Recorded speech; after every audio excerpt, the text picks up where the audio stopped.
There is a beautiful incident that occurred around Ashtavakra. When Janaka Maharaj, the emperor, became enlightened. A rare thing, an emperor becoming enlightened. It's not only a rare thing, it is a fantastic thing because an enlightened ruler means many things to the people. There is no better blessing. So when it happened, Ashtavakra, his guru, as gurus are known to be always difficult. When you just think you found your way, they tell you that's not it. When Janaka thought he's enlightened and this is it, Ashtavakra said, that's not it, you have to go back and rule the kingdom because you may not want it, that's not the point. The point is people deserve an enlightened king. So, Janaka, whenever he found time, he made his trips to Ashtavakra's hermitage in the… little deep into the jungle. So, Janaka making regular trips to the hermitage. Obviously, because gurus are lonely people, you know.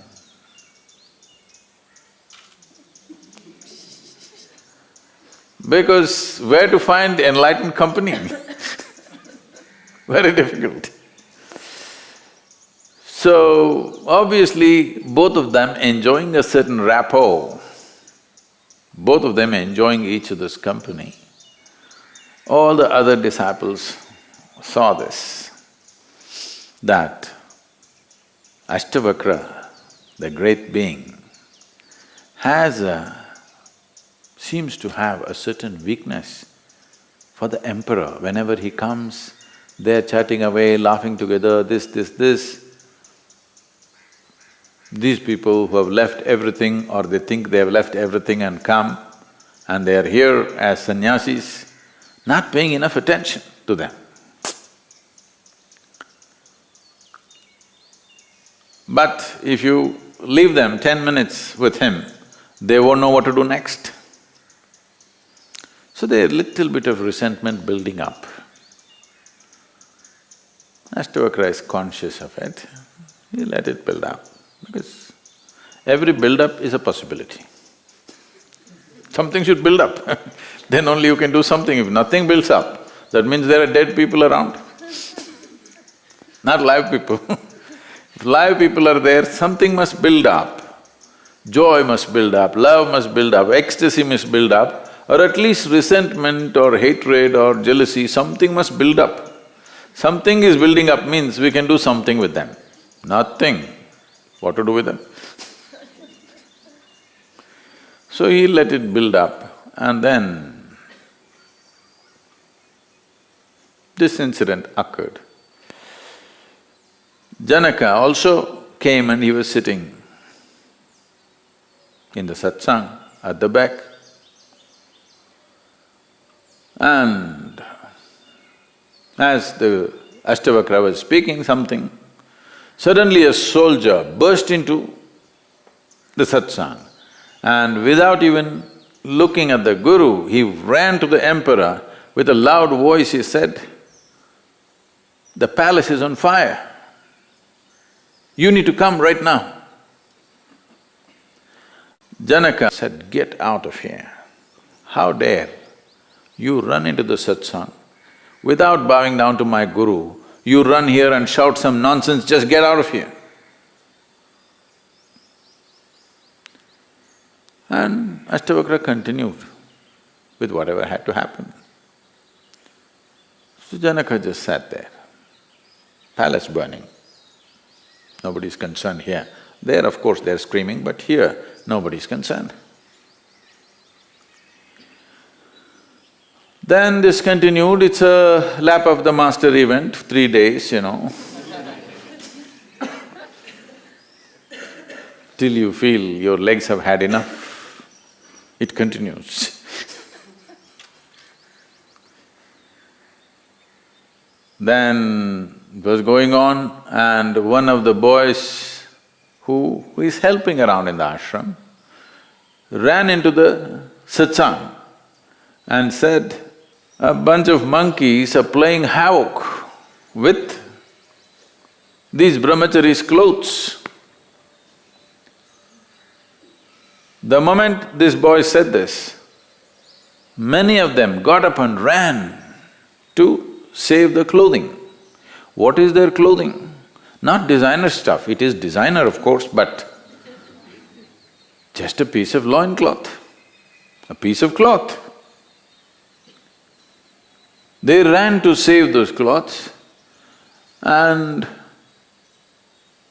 then they chased away the monkeys and recovered whatever they could and they came back. So Ashtavakra continued and then he said, here is an emperor, his palace full of wealth and people. Not only physical wealth, there are people, there are lives, people who are dear to him. Palace is burning, but he is concerned about breaking the rhythm of the satsang.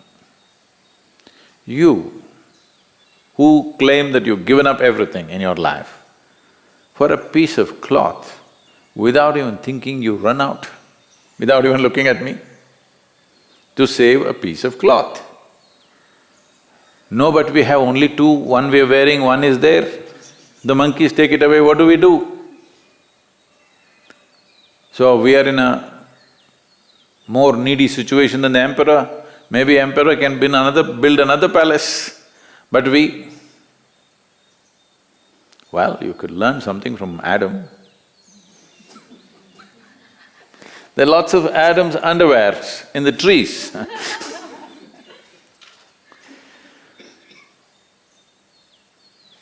So Ashtavakra said, the question is not about what you possess, it's about how you possess. Even if you have a kingdom in your hands, you can hold it in a certain way. Kingdom is not necessarily outside in terms of wealth and people and money. For most people, their kingdom is their own body and their mind. How you hold it? If you hold it one way, it will make you bleed with pain. If you hold it another way, you will be spot on with life because it doesn't take effort to be life. I'm just reminding you, you are life. Hello? Yes, you are.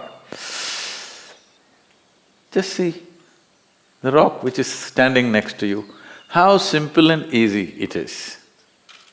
Yes or no? If you were not life, how simple and easy it is.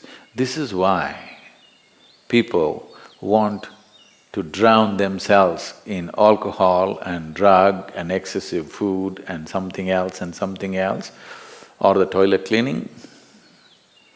Because in some way, you have discovered not being life is so simple and easy. If you're not very alive, it's so simple and easy, just sit somewhere like a rock. But when the moment of death comes, you know you are life pretending to be something else, otherwise you couldn't die. That will become a point of inflection. So, we want you to be conscious. This is the reason why I'm constantly reminding you, you will die one day, you will die one day. I'm not wishing death for you. It's just that without my help it'll happen, I'm confident about that. I don't have to wish you death, you anyway will die. So constant reminder of death is just this, to make you know your life. You can't go about like this rock, you can't go about like a mechanical creature who can walk and talk and do everything that you can do, but cannot be alive. That's an important thing. Is it an important thing? No, no, no. If I can do what somebody can do, that's all that matters. It doesn't matter whether I'm alive or not, isn't it? If I can do things as good as somebody else, if I can be as successful as somebody else, if I can possess what somebody else has or nobody else has, that's good enough. For most human beings, that's good enough. So, in many ways, unconsciously they have understood the solution for life is not to be life. But that's not a solution, that's a deception. Because no matter what you do, even if you die, that proves your life. When you're alive, if you don't prove that you're life, when you die, at least you prove that you were life. Yes or no? So you cannot escape this.